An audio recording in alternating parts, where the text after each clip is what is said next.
Progressives need to believe in Satan.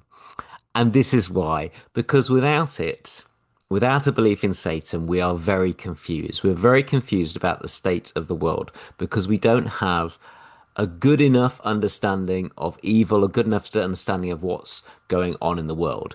Because we sort of say, well, we believe in the golden rule. We know that what it is to be good is to treat others as you wish to be treated yourself.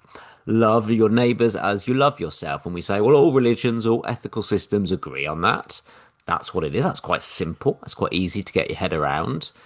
And you go through life, and most people you meet seem to be kind of nice. Most people you meet seem to be okay, right? So if it's easy to be good and it's simple to understand that, and if most people seem to be good, then why is the world so crappy? And that's a question we don't have a very good answer for. Why is the world so crappy? Why is there a genocide in Gaza? Why is there war in Ukraine and everywhere else? Why is there poverty in the UK, around the world? Why is there the slow genocide of the climate crisis that will kill so many people? Like, why is the world so crappy if being good seems to be simple and most people seem to be good? And the answer to that is because of the domination system, because of the domination system that we can speak about as the system of Satan, the domination system that in some sense runs the world and is the reason the world is the way that it is. This is what we need to understand. What is the domination system? It is something that happens at lots of different levels. So we could say, well, is it just a bunch of bad people? Is it some bad people? Like, is it these bad people that we need to get rid of? Well, it sort of is, but not just that. So we could say, oh yes, there's a bad politician, but even if we get rid of that bad politician, even if we vote that politician out of office, the system still exists. Even if a billionaire woke up one morning and said, you know what, I've just realized that hoarding all this money when there's people starving in the world is unethical. I'm going to give it all away. There would just be other billionaires. Even if the CEO of an oil company woke up one morning and said, you know what, I've just realized that oil companies are doing violence to the world. I'm going to resign my job. There will just be someone else who becomes CEO of that oil company. So it's not just individual people, though it is that as well, but it's also the system. But it's not just the system. The system is the kind of economic, political, the way the world is run. And yes, we can change those things. We could change laws and change international treaties and change lots of things and change the structures of our economics. We can and we should change these things to make the world more just, the world better. But even if we do that, human beings will still sort of find a way to get around these things, and human beings will try and find ways of being unjust even a just system.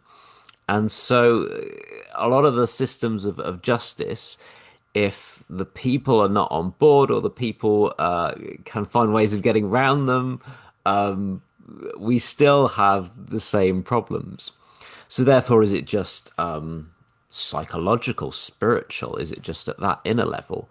Well, it is, and not just that, because yes, we could say, or we just need to kind of meditate more to so that we become better people and less selfish people. And that is true, but it is not the only thing, because if that's all we do, we just separate from the world and say, I'm just going to meditate and make the world a better place in that way, the systems will still exist to create the same problems. So it's in all of these levels at the same time. It is particular people, it is the system, and it is the psycho-spiritual reality, the psychology, the mental furniture of every person. And the best language we have of speaking of something, operating on all these levels, operating as a psychological level, a structural level, a level of particular people, from politics, economics, down to individual spiritual psychology, the best way we have to speak about that is symbolically. Symbol systems provide the best way we humans have of speaking of something that's kind of hard to get a hold of at any one level of thinking about it. we use symbols. And the best symbol we have for talking about the domination system and how it operates on all these different levels is to talk about Satan. It's Satan that's doing these things. It's a spiritual evil. It's a spiritual something. It's a spiritual reality that is causing these problems. It is Satan that is in charge of the domination system, and the domination system that is in charge of the world. And that's why the world is the way that it is. Satan is a symbol system. You don't have to use that symbol system. There are other symbols we could use.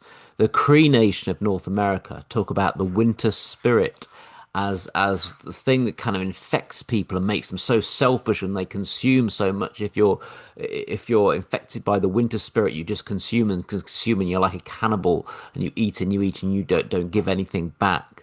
That's a way of talking about the same thing. The way they talk about the winter spirit is in charge of the world. The winter spirit is in our hearts, is making us live in a selfish consumerist way. It's a symbol system to talk about the reality of the world we live in. And in many ways, symbols, spiritual symbols, help us to understand the world in a way that is clearer than anything we can say purely psychologically or purely economically or anything like that. Symbols and language help us to do this. Because you have to slay the beast, you have to name the beast in order to slay the beast. You have to name the beast in order to slay the beast. That's a mythological, magical principle that when you have the name of something, when you kind of understand it, you kind of get it and you understand it, and then you can fight against it. And if we don't have that, we're just going, oh, I don't know. Why is the world so, I don't know, why is the world the way it is? And yet if we understand, well, because we live in a domination system, the world makes a lot more sense. And that world making a lot more sense kind of makes it more copable. I mean, I really feel that. I feel that, when I look at someone like Donald Trump, and if you've got a kind of a liberal point of view that doesn't understand evil, doesn't have an understanding of evil, understanding of Satan and the domination system, you can just go, well, what's going on? I don't get it. Like, why is someone so terrible being elected, to the country with the biggest economy and biggest military in the world? I'm so confused about that. Liberals are continuously confused about it. But if you see, oh yeah, that's the ugly face of the system showing itself. Yeah, of course it looks like that. Of course it's horrible. Like, if you see that within your understanding that you live in the domination system, you go, yeah, okay, that's it. Like that is what it is. And the meaning of my life is to resist it. The meaning of my life is that I live in a domination system and that I should be resisting it. And if you understand that as the meaning of your life, it's not that it's easy, but it's easier than feeling kind of confused by evil and injustice in the world, because when you're confused, you kind of don't know what to do about it. You kind of don't know where to start with it. It's a confusion that paralyzes us, that stops us from doing anything effective. But when we understand, yeah, there's a domination system, of course there is, and yeah, I'm going to resist it. Which people who live under historic oppression and injustice, they just understand that. It takes white people, white liberal progressives, to kind of catch up to this. If you're an indigenous person in lots of countries in the world, yeah, you understand these realities. Yeah, I live under a system of violence that invaded my lands and took away everything I know of my people. Yeah, of course I do. But us white people need to catch up with understanding these realities and understanding, yeah, it is our purpose to resist.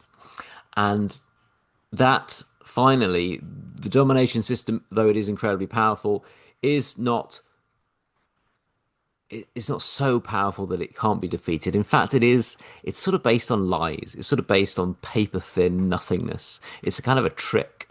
Its power is its lies. Its power is its deception, because the world is in fact abundant and people are in fact amazing. And the world is in fact beautiful. Like, these are the things that are actually rooted in reality, actually rooted in truth, actually rooted in God.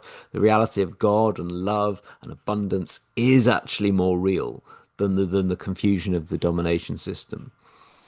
And so we know that there is hope in defeating this system, but it is part of a global cosmic kind of battle work that goes beyond the meaning of any of our individual lives, whether to defeat a particular politician or work on a particular campaign. The meaning of our lives is to understand we're in a domination system and work for its transformation. And it really helps to be able to name in a visceral, symbolic, imaginative, really wonderfully gritty way. Yeah, there's Satan. Satan's in charge of the system. And the meaning of our lives is to resist that. And that's why liberals and progressives need to believe in Satan.